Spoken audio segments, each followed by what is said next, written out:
inform and entertain us today with beauty and duty.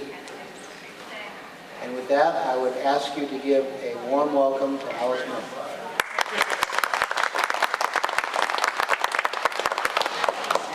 Thank you so much. Well, I've got some beautiful young ladies back there, and I can't wait to show them off. But I want to thank Mr. Sessions and Historic Flight Foundation for inviting me today. This is such a treat, and I have to tell you, I love these airplanes. When I was setting up a display, I just kept turning around, stopping. I forgot what I was doing. So if I start staring off at one of the airplanes, just forgive me, okay? They're just beautiful. Well, I'm a collector, and I'm originally from Tacoma, and my husband and I live in Kent. We live in Covington on Crest Air Park. And like I said, I'm a collector. I collect women's military uniforms and service uniforms. And I've been doing it for a number of years. And before you say, well, I wonder how she got started doing that, my dad was in the Army for 28 years. He was a veteran of World War II, Korea, and Vietnam. My sister's retired Air Force, 27 years. And my brother-in-law is a squadron commander at Beale Air Force Base. We're a military family. So that's kind of how I got started in this. Well, let's go ahead and see all the uniforms in front of us, all the memorabilia. Let's get started with that. Well, it's 1900. It's a revolution. We're leaving the farms. We're becoming an industrial country.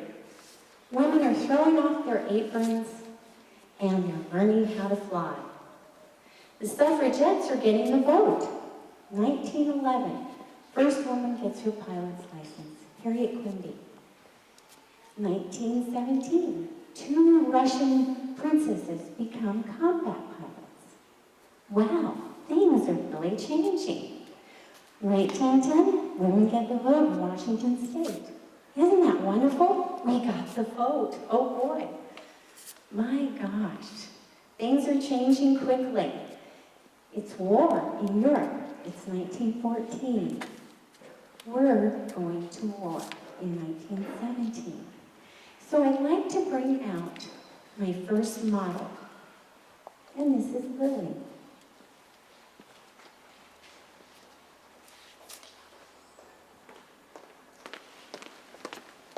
This is my niece, Lily.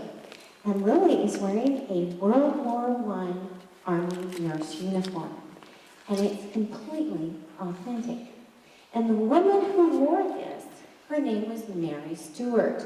And Mary Stuart served a year in France. Now, it's a gorgeous uniform, don't you think? It's just beautiful. It's called a Norfolk uniform. It's made out of a beautiful gabardine wool. And it's got subdued army buttons on it. And let me tell you, we're going to talk a little bit about buttons. But those buttons mean a lot. They will. We'll find out later. But those army buttons mean a lot to the women. And it comes down to about the middle of her thigh. And if you turn around, it's pleated in the back. And they don't make anything like this anymore. It's got big plates in the back. So when she marches, it swings. It's got a beautiful swing to it. So there's lead weights sewn in the back of the uniform, and you can touch those when she walks around. You want to go ahead and turn around? Yeah. She's got pleats on her shoulders and pockets here in the front. She also has pockets on the skirt, right here. 2 pockets. And she uses one of the pockets for her pocket watch. Because back then, nurses didn't use wristwatches. They still used pocket watches. They tried to give them wristwatches when they went overseas, but they couldn't believe that they wanted to put something on their wrist because that's their dirty area. I'm not going to use a wristwatch. Well, this is her blouse. And if you notice something about Lily's blouse, she's got 2 colors. She has a white collar on top of her blue collar. And if you look at Lily's cuffs, she's got, can you pull those out of there, hon? She's got a white cuff on top of her blue cuff. You know why? because there are no laundromats, there's no washing machines, and there's no dry cleaners.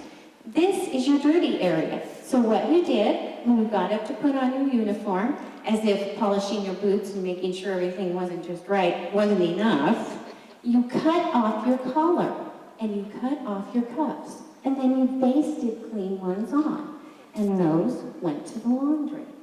So that's how you kept your uniform clean. Now this right here, this is their newest form of silk. First form of rayon is what it is. And it's tough. Isn't that a pretty blue? Now Lily has no tie on. The uniform was made without a tie. To wear a tie, you could put a ribbon around it, but it wasn't made that way. So it's very tough. Do you know what they called it? Mother-in-law silk. Because it was tough.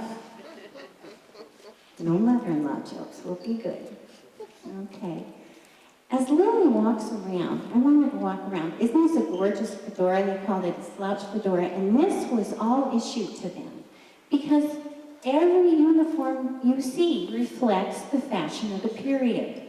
So, and she's got on boots. She has Edwardian boots on. And they're comfortable, aren't they, Lily? Yeah, they're very comfortable. I never met a pair of vintage boots I didn't like. They're wonderful.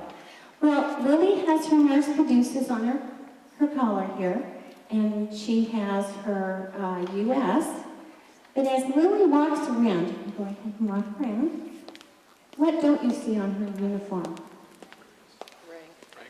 Rank. She has no rank. When you were an Army nurse, you had no rank. You had a 3-year baccalaureate degree. Just like the male officers, you were a certificated RN. You had to be to graduate from the nursing school. You were a certificated RN. Well, they didn't have rank. They didn't have anything. They went overseas as just nurse. So Mary Stewart graduated from nursing school in 1913. She signed up with the Red Cross, and that was mandatory back then. You had to in case of a war or a disaster. So when she signed up with the Red Cross, Philadelphia, Hospital 20 got a hold of her and said, hey, we're going to war. We need you. So it was a form of a draft for the nurses, but they had no rank. Nurses didn't get rank, and they didn't get their benefits, Army nurses and Navy nurses, that served in World War I until the 1970s, until they were all almost dead. Now, to be an Army nurse, Hospital 20, Mary Stewart writes in her diary, 45 nurses served with her in Hospital 20. Every month, they would all draw straws. 5 nurses that got the short straws would go forward. They'd go to the shock camps. They would go to the surgical units. They would go to the trench. People said we didn't serve up front, but we did. We've always been there. She writes in her diary that we work 14 to 18 hours a day. We take care of 33 men. No antibiotics back then. Little laudanum for pain, some sulfur drugs, but no antibiotics.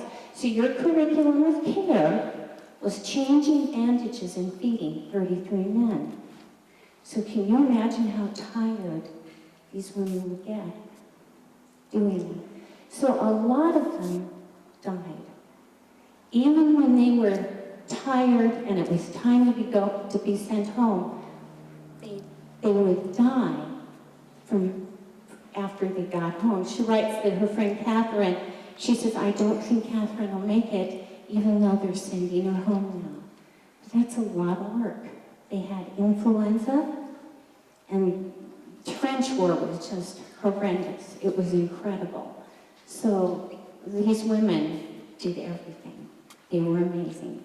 Thank you, Lily. Go ahead, sit down.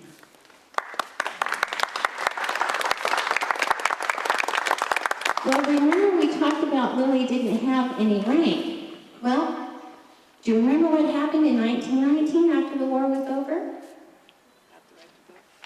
Yes! Yay! Women got right to vote. President Wilson said, how can I not give these women the right to vote? They served in the trench with us. Yay, so we got the right to vote. Okay, so the Army nurses and the Navy nurses, they went to Congress and they said, hey, look, we served in the trench. Can we be officers? You know, we could train the medics and the corpsmen. Can we be officers? That would be great. We could have a real influence over the medical services. And Congress scratched their head a little bit and said, you know, I think that's going to upset the officer corps. I don't think that's a really good idea. But I'll tell you what we'll do. We won't commission you, and we won't give you any benefits, and we won't give you any more money, but we'll let you wear rank. How about that? We'll let you pin bars to your shoulders. So this is relative rank. This is the uniform of 1919. They demobilized most of the Army nurses after World War I. So they went from this uniform in 1918 to this uniform in 1919.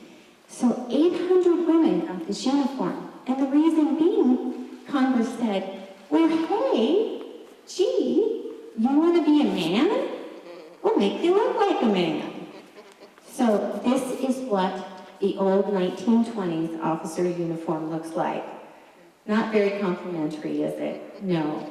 It's the olive drab. So we look like men, and we're wearing pretend rank. But ha-ha on them, because there were no regulations on when to wear this uniform, how to wear it, or anything. We were between wars, so the Army nurses just wore their white uniform with their blue capes. And they put these in a trunk.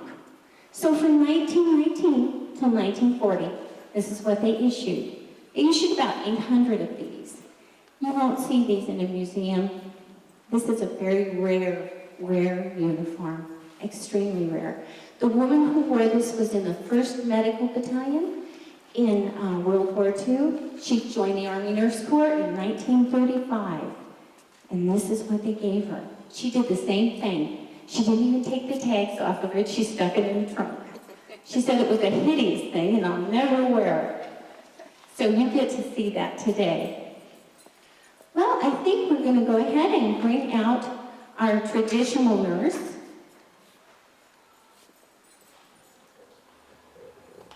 Doesn't Aaron look handsome? Oh my gosh. And this is Tori. Isn't this beautiful? I can't tell you how many times I display this uniform and people just cry because it reminds them of a time gone by, doesn't it? When nurses wore white. Remember that? Now you can't tell the nurse from the doctor, from the janitor at the hospital, can you? Unless you read the big tag that's hanging on the front of them. I know. This is just beautiful. Now the reason I brought this out is because Navy is traditional. Do we have Navy veterans in here? Any Navy? They're traditional. They are, yeah, Navy. They wore this same uniform and cape from 1918 until 1961. Of course, the headline changed. I mean, you know, in the 60s it went up quite a bit. But it's the exact same uniform and style and cape. I have 3 of these capes, 3 of them, and they all are identical. One has a date of 1920, one has a date of 1942, and one has a date of 1956, and they are all exactly identical. And you want to give her a really big hand because this is the heaviest uniform that anybody's wearing. She is such a trooper. She's wearing compression hose and a cape. She's wearing real nursing hose. So she's a real trooper here. It's a beautiful, if you notice, it's gorgeous. Now, we used to put buttons, extra buttons.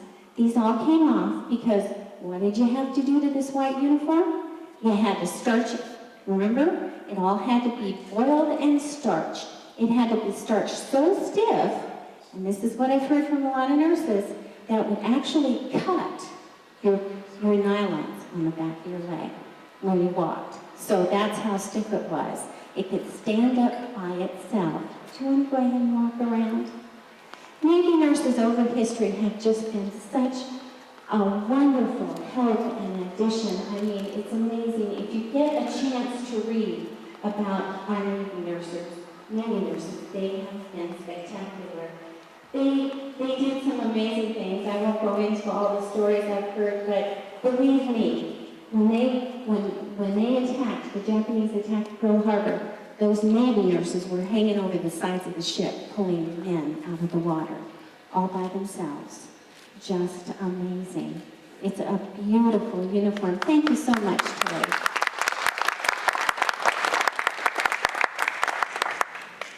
We have the next uniform. By the way, all the pictures and books and magazines that are up here to look at, you're welcome to come up and pick up and read. That's why we're here. This is Melissa. This is Melissa Smith. Now, she's not one of my nieces, but she said it's okay if I said she was. So, isn't she just beautiful? And isn't this an absolutely fabulous uniform? Go ahead and turn around.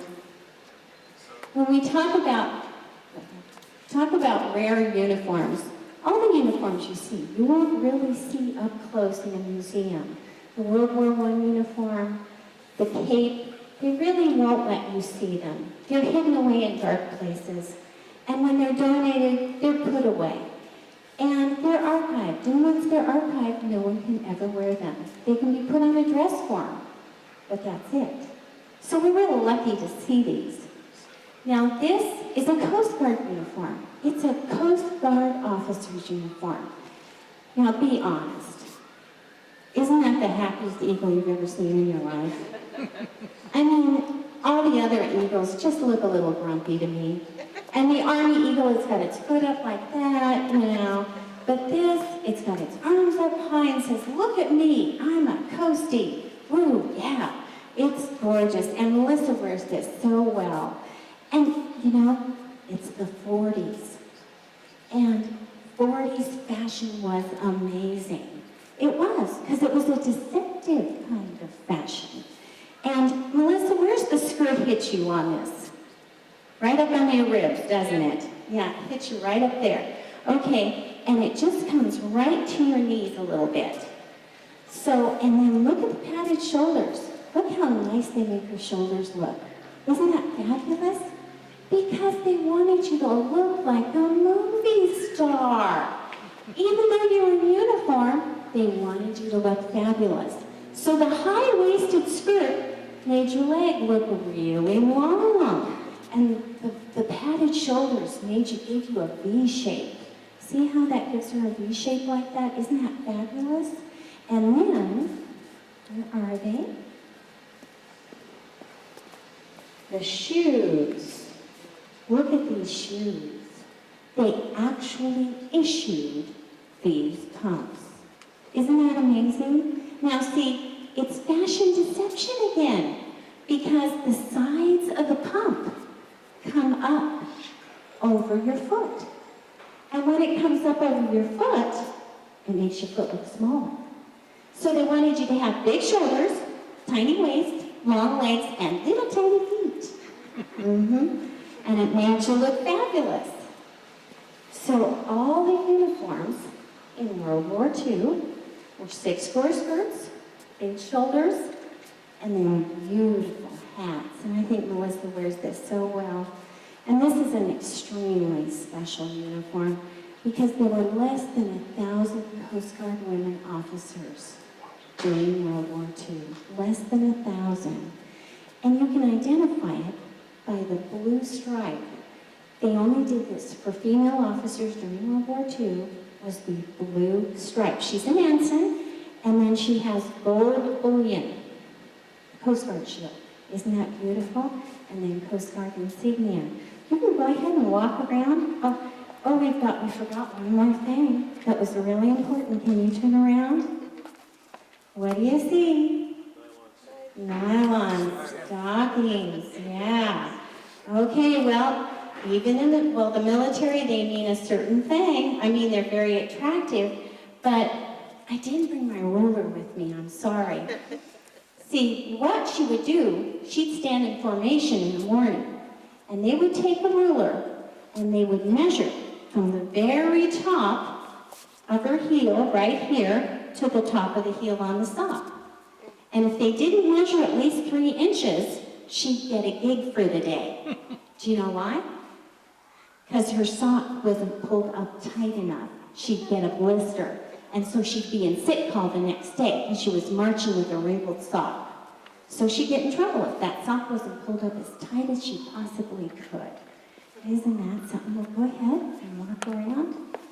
Well, this uniform belongs to Frances Piper. Frances is 92 years old, and she lives in Renton. Frances joined the Coast Guard back in 1943. She was a Minnesota schoolhouse teacher. You know, she taught all the grades. She taught kindergarten to high school. And one night, Frances, back in 1943, she went to a theater, and a Navy recruiter got up on stage and said, "Join the waves! See the world! We need women in the Navy!" And Frances got really excited. She said, "Oh, that's what I'm going to do. I don't want to teach school anymore. I'm going to go join the waves." So she went into the city, and she went to Minneapolis, and she signed up with the Navy recruiter. She got all her paperwork done, did everything, got it all done. She passed all her tests. She was so proud of herself. She got in line, held her paperwork out. They stamped it, and she looked at her paperwork, and she said, "Wait a second. I'm not a wave. I'm a spar." And he looked at her, and he said, "Well, honey, you got in the wrong line." That's all he said, "You got in the wrong line." And she said, well, what's the uniform look like? And he said, "Don't worry. It looks exactly like the Waves uniform, only with different insignia." "Oh," she said, "that was a big load off my mind because I didn't want to look like a whack." So, Melissa, could you stand up here? They're very similar. Here's the foul anchor right here on Betty's uniform, and Betty's enlisted. This is, actually they put gold buttons during the 50s, during the Korean War, but this is still called a wave uniform, and this is really what it looked like in World War II, except for the blue buttons. And they're both beautiful, aren't they? They both look like movie stars, don't you think? Absolutely. And the garrison cap became very, very popular, so that's what they wore most of the time. And then, of course, they wore the foul anchor on the side of the hat as well. Thank you so much. Yeah. Well, Frances went on, and when she worked with the captain of the port. She was actually enlisted, and she did such a good job they recommended her for OCS. So that's why you see the officer's uniform that Melissa has on. Now, I got this uniform, and when I got it, Frances forgot that she put it in her basement. So it'd been in her basement for 60 years. And so that uniform was actually green when we got it. It was covered with mildew. And she's another one of those veterans that didn't tell her children about her service. And she said it was the best time of her life, serving in the Coast Guard for her country during World War II. Well, if you can see this uniform right here, and I'm going to pick this up and just carry it right over here. Come on, sweetie. There we go. This is a WASP uniform. Now, this isn't an authentic WASP uniform. If it was, I probably wouldn't have it out here. But we had this made. It's identical to the original WASP uniforms. That way people can wear it, and they can touch it. They can do whatever they like. It's as close to the original as possible. And here again, we have another uniform with no rank on it. There's no rank on it. These women flew 27 different kinds of aircraft, and they had no rank. They were under the Civil Air Patrol Act. They just wanted to fly. That's all they wanted to do was fly. I mean, They got half the pay of a regular officer, no benefits, no anything really, just the opportunity to fly these airplanes. That's all they did. WASP stands for Women's Air Force Service Pilots. Now women, as soon as they started to fly, Betty, that's a good idea, bring over the beret. As soon as they started to fly, women wanted to fly. Women wanted to be combat pilots in World War I. Over 600 women signed up to be combat pilots in World War I. And you know what World War I airplanes are like. They're fabric-covered airplanes with machine guns on them. Man, that scares me. That is amazing. But see, this uniform says a lot. All these uniforms say a lot. You have to learn how to read them a little bit. Look at these buttons. What are they? They're flat. They're flat black. No eagle embossed. The Army Air Corps said no, no military buttons on that uniform. Can't do that. They don't rate that. They did get to wear their wing on here. When they got out of past their training, they got their WASP wing. They did get to wear officer insignia, the prop and wing here. They had their WASP, and if they ferried aircraft, they wore the ferrying service DI, distinctive insignia. Now, look at the little eagle on this hat. Do you see the big eagle on that Coast Guard hat? Look how tiny this is. They tried to put a big eagle on the hat, but they said, no, they're under the Civil Air Patrol Act. We can't do that.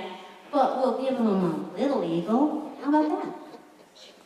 Well, they did have one thing that I think is very nice. They got the prettiest color of uniform, don't you think, during World War II? Don't you think this is the prettiest color? And of course, it took a woman's while to do that as well. Jackie Cochran, she picked out the color, and actually Neiman Marcus helped them design the uniform. When she took it to a general, her commanding officer, he said, no, we can't do that. We're already stressed. We can't do that. We'll put them in old nurses' uniforms. Well, that really made Jackie mad. Okay. No, you're not putting my girls in old nurses' uniforms. So he said, okay, you have your uniform made, and then we'll pick two, and we'll put them on models, and then you bring the models in here, and we'll all decide. And Jackie said, ooh, that's a really good idea. I think we'll do that. So you know what Jackie did? She got two really unattractive women to wear the general's uniforms, the ones they picked out, and then she got a very curvaceous, sexy model to model the Santiago blue. Isn't she smart? Wow! So they got this uniform. It's wonderful. Now this is about the only thing that the WASP had that was their uniform. They wore all men's clothing while they were flying. They wore flight suits and overalls and men's pants and shirts. But this was theirs. Isn't that gorgeous? Just wonderful. And beautiful beret. Lots of women are proud. And of course, this is the beginning of women in the Air Force. And my sister likes this uniform a lot. 27 years in the Air Force. Thank you, Betty. Thank you so much. Let's see, we'll just set her right over here.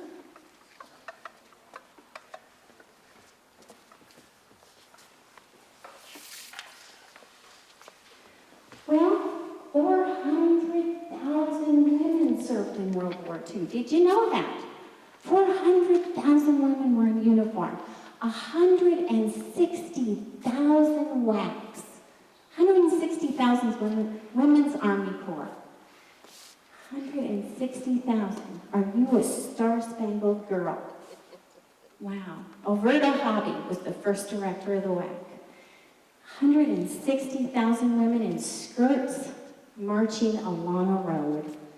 1,200, the first contingent of Women's Army Corps they sent to Europe during World War II, consisted of 1,200 women. Eisenhower was so impressed. He said, these women don't drink, they behave, They work twice as hard as the men. They don't go to sick call. Send me more. They're wonderful. And so it grew. And that's how we have women in the service today. It opened up a completely new career avenue for women, being in the military. So the next time someone tells you she's a WAC, because they had WACs until 1978, say, wow, you are part of history. That is really something. Just amazing. Well, after World War II, we won World War II. Wasn't that great? That's a joke. So after World War II, they demobilized most of the women. That means they sent them home. My husband always reminds me every time I use a military term to explain it. So they sent a lot of women home. Well, that kind of, they didn't really like that too much. It's like, oh, I'm going home, we're having babies again, or, no, okay, all right, I guess we'll do that. Yeah. Well, then Korea came along. And these women went right back into service. They were really excited. Their country needed them again. That was amazing. And, you know, when we went to Korea, it wasn't. The women didn't come 6 weeks after, or 4 weeks after, or 3 weeks after. The Army nurses, the Navy nurses, Air Force, they were right there when the men landed. They were right there with them. And the Army was so impressed with these women, they said, oh my gosh, oh, we gotta do something nice. Let's do something really nice for them. Let's contact a Hollywood designer and make them the most spectacular uniform we can think of. Thank you. So this is Alexis. And the uniform she has on is called the Hattie Carnegie uniform. This is what the women wore in the Korean War. It's rose taupe. Now, Hattie Carnegie was really honored to do this, and she received the Presidential Medal for this uniform. Now, isn't this an odd color for an Army uniform? Have you ever seen one like this before? Except during Korea. This is it. Now, if you watch the program MASH, what they show on that program is not the uniform, okay? That's all Hollywood. That's all Hollywood. But this is the uniform. It's called rose taupe, and it's typical 50s. We brought the hemline down just a little bit further. It's nipped in at the waist. The jacket comes down to there, and this is called the Peter Pan collar. Aren't you all lucky you're getting such a fashion education today? And the brass is new from World War II. It's rounded and domed. It's called pregnant brass. And she even has a newer style of insignia. This is an enlisted uniform. And look at that hat. Oh my gosh, she's wearing her eagle over the right eye, and it's actually sewn up on the side. Wow. And everything matches. Her purse and her pumps, they're called Cafe Brown. All the snaps, buttons, the snaps on her purse. Do you want to show me your purse there? Everything is identical. It's all antiqued gold. Isn't that neat? Just styling, isn't she? It's just beautiful. But you know, a couple of things that the women didn't really like about the uniform. No pocket to put your ribbon over. That's really hard to line your ribbons up when you don't have a pocket to do that with, okay? And the color wasn't really compatible with a lot of women. When I wear this uniform, I look like I got jaundice. Yeah. And it looks nice on Alexis, but it doesn't look great on everybody. And there's one more thing about the uniform the women had a really hard time to get used to. These real pockets. Who in the world would put a pocket right here under your breast? There's a pocket. Oh my gosh. And if you can't stuff a piece of tissue in that, you can't do anything with that pocket. What's that pocket good for? Well, I go to WAC meetings. Every so often, I go to a WAC meeting, and there are World War II WACs, Korean War WACs, Vietnam WACs, okay? And I said, okay, ladies, what'd you do with that pocket? And one lady said, well, I put my recruiting badge there because there's more material. And they all started giggling. I said, okay, what are you giggling about? And they said, well, tell her what those pockets were good for. And I said, okay. And I said, well, what? And they were laughing. And I said, come on, you guys, gotta tell me. They said, well, the men really like those pockets. The men love those pockets. Cover your ears, girls. They called them cock-a-feel pockets. So eventually, all the pockets got sewn down. And in 1958, the collar opened up and they added a tie with it. It completely smoothed down and then turned into the army green that we're used to today. It's a beautiful uniform and all its accessories are beautiful, but there are a few quirks about it the women just could not get used to. Do you want to go ahead and walk around for me, Alexis? The uniform belongs to Donna and Mom, the uniform that Alexis is wearing. Now, Donna wanted to be a black from the time she was just small. There are pictures of Donna up here at the age of 4, and she's a little white. She's marching around in her uniform. And she's marching around in her uniform, and she couldn't wait to join the Army. Well, Donna grew up joining the Army in 1956, and this is her uniform right here. And there wasn't anything Donna didn't do. I've read all her letters from her commanding officers. She was amazing. She was the first WAC in her unit to receive the Army Commendation Medal. She was an amazing woman. She excelled in everything. She won trophies playing tennis, baseball, basketball. She loved it.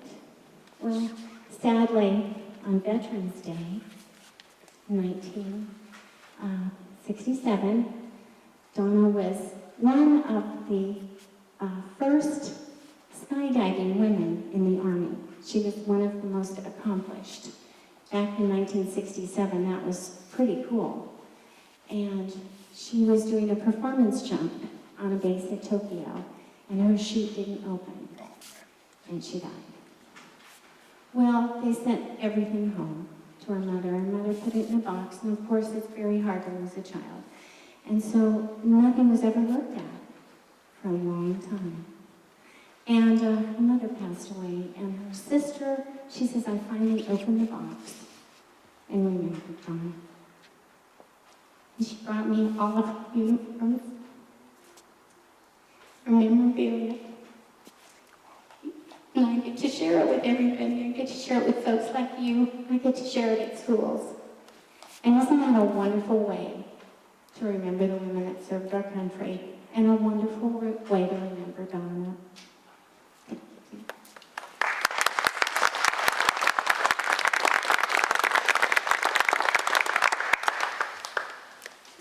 Well, we're moving right along. We had 120,000 women serve in Korea, and they did a marvelous job.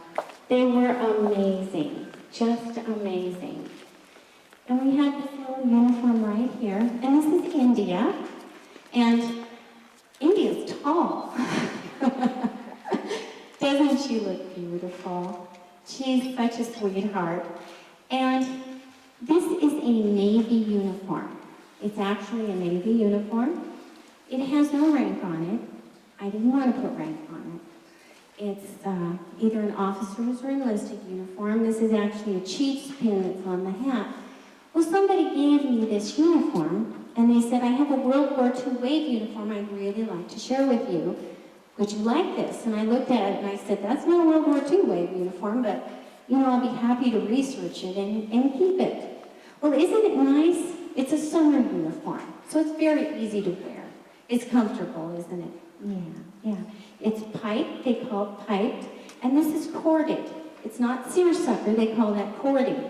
This is a corded material. She has black low-heeled pumps because this is 1961. They wore this through Vietnam. She has her purse right here, and this is actually a mixture of leather and vinyl. It's a very nice purse, and then it's worn with gauntlet-length gloves, blacked gloves.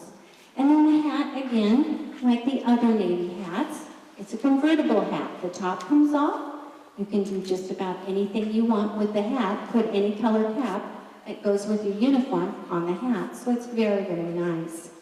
And those little buttons, they're plastic Navy buttons. Now, they didn't call them waves during Vietnam. They called them WINs, women in the Navy. They called them WINs.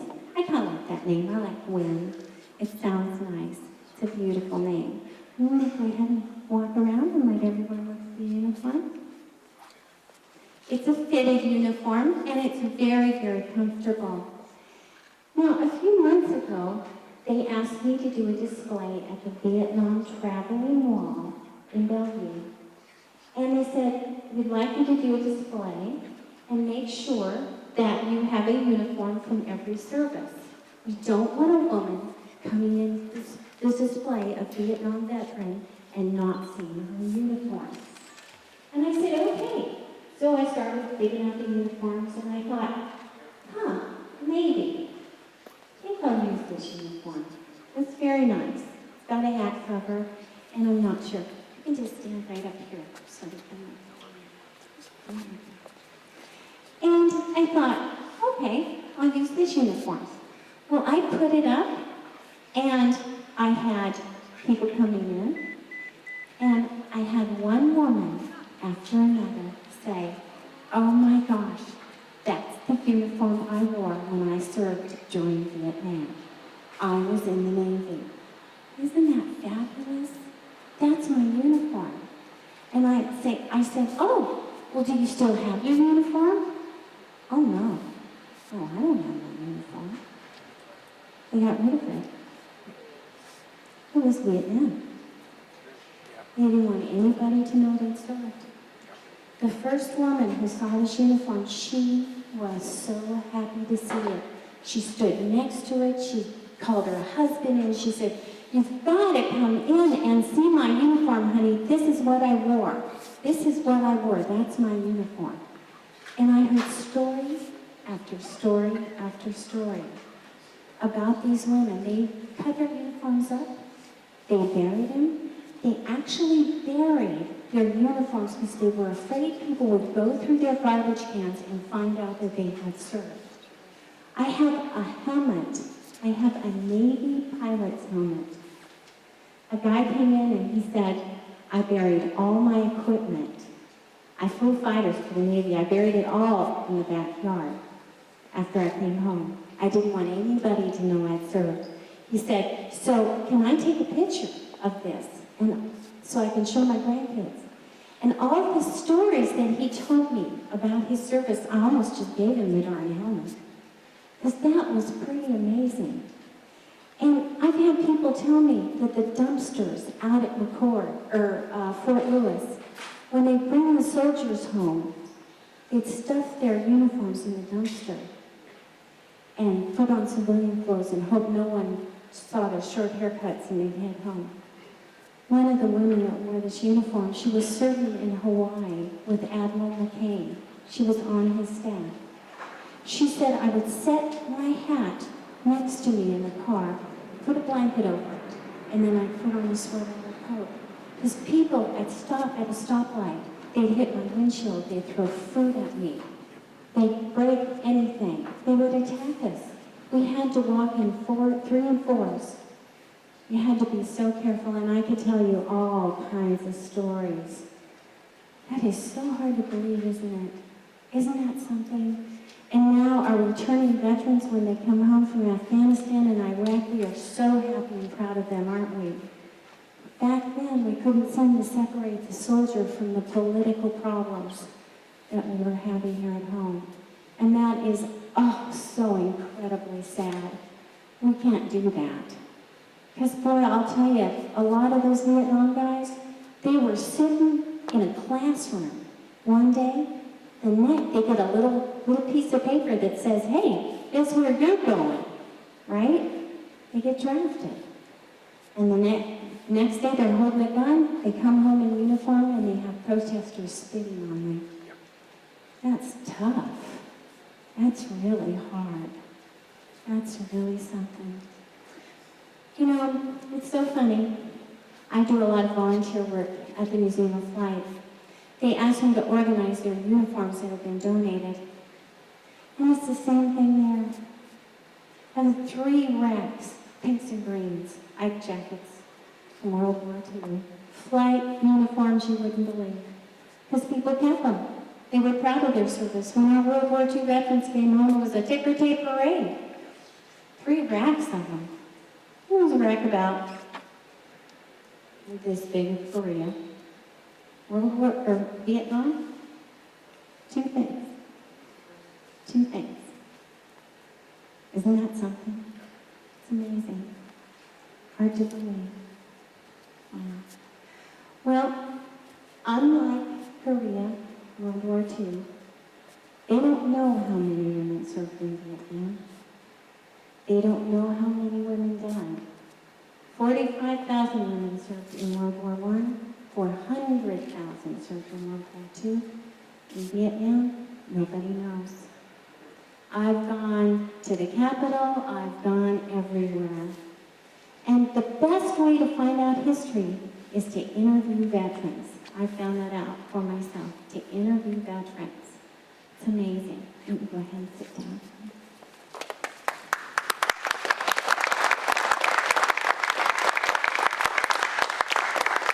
Well, I want to thank you so much for giving me the opportunity to talk to you today. I hope you learned a little bit, and I hope you laughed a little bit, and I hope you enjoyed what you heard. I'll real quick go over the uniforms that are up here.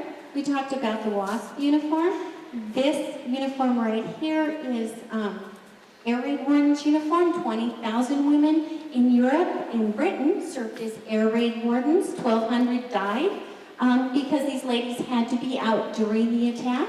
And I guess you're going to have the Battle of Britain tonight for the movie. So think of these lovely ladies standing out there watching the bombs drop. And that's exactly what they did. If you didn't get a chance to touch that uniform, it's incredible. You can actually pour a cup of water on it and it'll just roll off. Yep, if I have an outdoor event, I'll wear that uniform because that's how they made it. It's amazing, unbelievable. This is an off-duty dress. In World War II, you had to be in uniform 24/7, all the time. The only time you were allowed to be out of uniform is if you were at home on leave and there were less than 2 people in the room with you. Okay? Less than 2 people in there. All right, okay.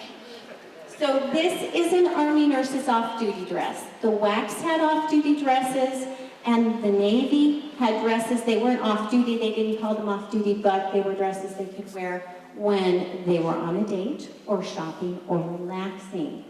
But you'll see it here. It's beautiful. It has a Hawaiian patch. This is what the flight nurses chose to wear in World War II. It's a British battle dress color. They liked that to keep them warm. They sent a whole bunch of nurses overseas with nothing to keep them warm. So they chose that uniform themselves. The pants to this uniform are about 12 inches, I think. They're really small, so they're very hard to display, so I just used the jacket. This right here, this is 84 blue. This is the first Air Force uniform color. This is what they gave the flight nurses during Korea.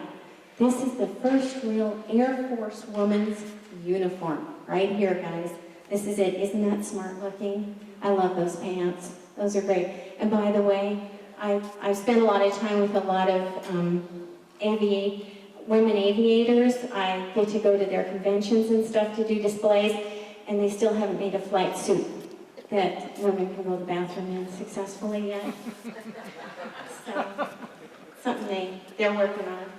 This is a Navy nurse uniform. It's very rare. Very few Navy nurses, flight nurses during World War II. They didn't start training Navy nurses as flight nurses till the end of World War II, till 1945.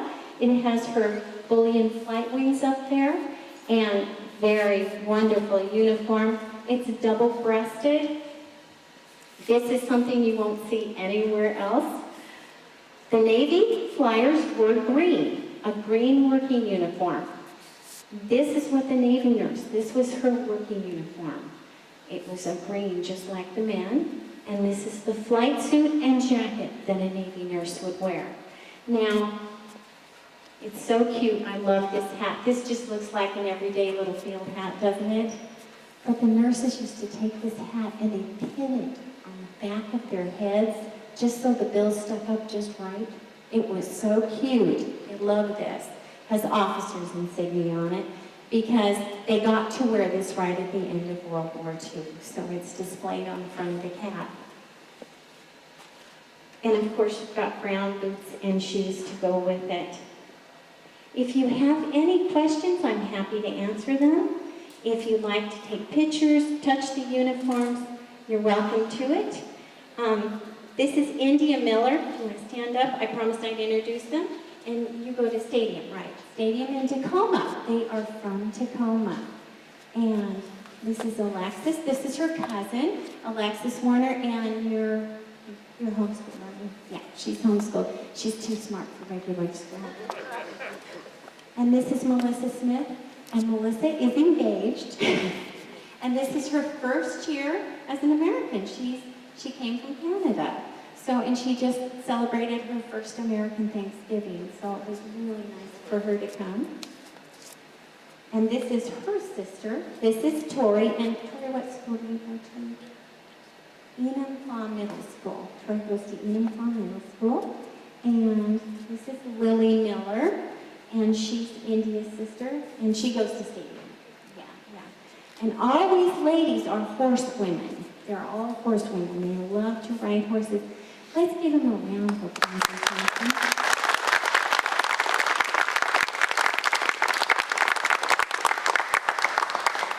Do you have any questions? Who's that guy? Who's that guy? Oh, come here. This is Aaron LaPointe. Isn't he handsome? Very handsome. He wears this all the time. No, I'm kidding. I'm kidding. He loves these airplanes. And Betty, come up here. This is my pal in uniform, Betty Ruckhaver. And doesn't she always look fabulous? She's just wonderful. And she represents these women so well. And she's a wonderful volunteer here at Historic Flight. Thank you, Betty. Okay. How long have I been collecting? Well, I started about 20 years ago. Actually, I first got interested in the WASP stuff because my husband and I fly, and I've been at it hard for about 10 years. So. How about for Alice Miller? Yes.